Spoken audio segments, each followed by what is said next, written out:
Hi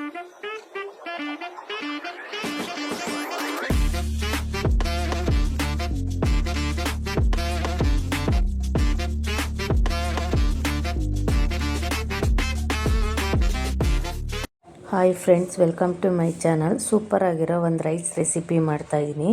ಡಿಫ್ರೆಂಟಾಗಿ ಈ ಥರ ಚಿತ್ರಾನ್ನ 2 ನಿಮಿಷದಲ್ಲಿ ಮಾಡ್ಕೋಬೋದು. ತುಂಬ ರುಚಿಯಾಗಿರುತ್ತೆ. ಅನ್ನ ರೆಡಿ ಇದ್ದರೆ ಸಾಕು, 2 ನಿಮಿಷದಲ್ಲಿ ಮಾಡ್ಕೋಬೋದು. ಅದು ಹೇಗೆ ಮಾಡೋದು ಅಂತ ನೋಡೋಣ. ರೈಸು ರೆಡಿ ಇದೆ, ಇದನ್ನು ಆರೋಕ್ಕಿಡಬೇಕು. ರೈಸು ತಣ್ಣಗಾಗೋಷ್ಟರಲ್ಲಿ ನಾವು ಒಗ್ಗರಣೆ ಹಾಕ್ಕೋಬೇಕು.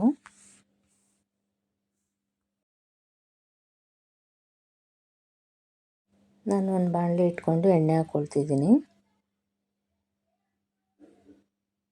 ಒಗ್ಗರಣೆಗೆ ಸಾಸಿವೆ, ಜೀರಿಗೆ,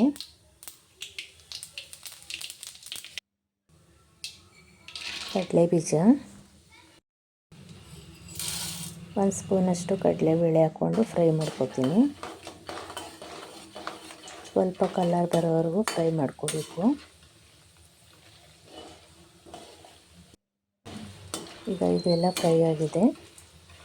ನಾನು ಈಗ ಶುಂಠಿ ಬೆಳ್ಳುಳ್ಳಿನ ಜಜ್ಜಿ ಇಟ್ಕೊಂಡಿದ್ದೀನಿ. ಅದನ್ನು 1 ಸ್ಪೂನಷ್ಟು ಹಾಕ್ಕೊತೀನಿ. ಪೇಸ್ಟ್ ಮಾಡ್ಕೊಂಡಿಲ್ಲ, ಜಜ್ಜಿರೋದನ್ನ ಹಾಕ್ಕೊಳ್ತಿದ್ದೀನಿ. ಶುಂಠಿ ಬೆಳ್ಳುಳ್ಳಿ ಈ ಥರ ಜಜ್ಜಿ ಹಾಕ್ಕೊಳ್ಳೋದ್ರಿಂದ ರೈಸಲ್ಲಿ ತುಂಬ ರುಚಿಯಾಗಿರುತ್ತೆ ಬಾಯಿಗೆ ಸಿಗ್ತಾಯಿದ್ರೆ. ಈಗ ನಾನು ಹಸಿರು ಮೆಣಸಿನ್ಕಾಯಿ ಹಾಕ್ಕೊಂಡು ಫ್ರೈ ಮಾಡ್ಕೊತೀನಿ.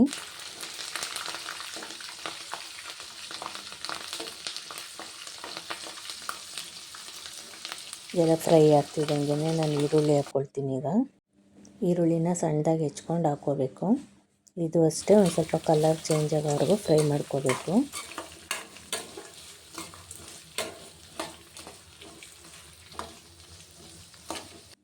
ಈಗ ಇದು ಎಲ್ಲ ಫ್ರೈ ಆಗಿದೆ. ಇಷ್ಟು ಫ್ರೈ ಆದರೆ ಸಾಕು. ಈಗ ನಾನು ಕರಿಬೇವು ಹಾಕ್ಕೊಳ್ತೀನಿ. ಈಗ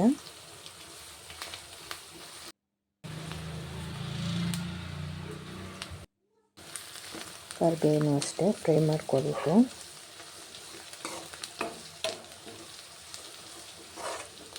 ಈಗ ಒಂದು 1/4 ಸ್ಪೂನಷ್ಟು ಅರಿಶಿನ ಹಾಕ್ಕೊಳ್ತೀನಿ.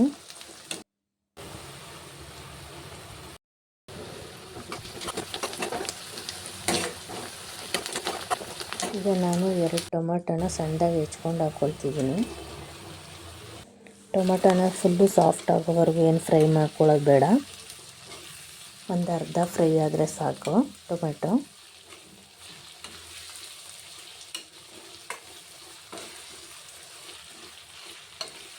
ಈಗ ಅರ್ಧದಷ್ಟು ಫ್ರೈ ಆಗಿದೆ. ಈಗ ನಾನು ರುಚಿಗೆ ತಕ್ಕಷ್ಟು ಉಪ್ಪು ಹಾಕ್ಕೊಳ್ತೀನಿ. ಟೊಮೆಟೊ ಇಷ್ಟು ಫ್ರೈ ಮಾಡಿಕೊಂಡ್ರೆ ಸಾಕು. ಟೊಮೆಟೊನ ಫುಲ್ಲು ಫ್ರೈ ಮಾಡ್ಕೋಬಾರ್ದು.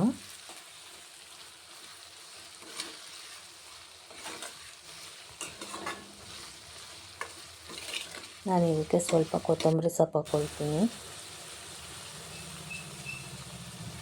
ಎಲ್ಲ ಮಿಕ್ಸ್ ಮಾಡಿಕೊಂಡು ಗ್ಯಾಸ್ ಆಫ್ ಮಾಡಿ ನಾನು ಅರ್ಧ ನಿಂಬೆಹಣ್ಣು ಹಾಕ್ಕೊಳ್ತೀನಿ.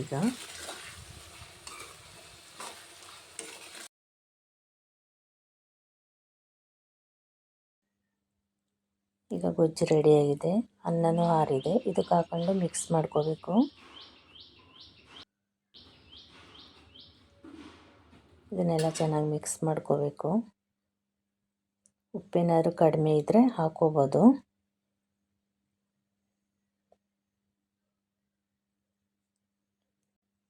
ಸ್ವಲ್ಪ ಕೊತ್ತಂಬರಿ ಸೊಪ್ಪು ಹಾಕ್ಕೊಳ್ತೀನಿ. ಈಗ ನಾವು ಚಿತ್ರಾನ್ನಕ್ಕೆ ಶುಂಠಿ ಬೆಳ್ಳುಳ್ಳಿ ಜೀರಿಗೆ ಏನೂ ಹಾಕಲ್ಲ.